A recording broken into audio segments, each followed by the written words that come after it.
নিয়েছি বড় বড় পটল।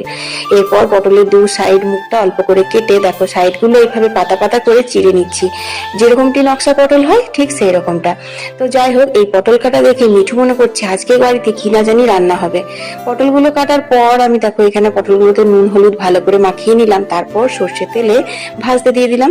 পটলগুলো ভালো করে ভাজতে হবে, ততক্ষণে আমি সেই ভাজা গোটা মশলাটা শিলে দরদরিয়ে বেটে নিলাম। তোমরা চাইলে মিক্সিতে বাটতে পারো, কিন্তু আমার মনে হয় শিলে বাটলে যেন স্বাদ বেশি হয়।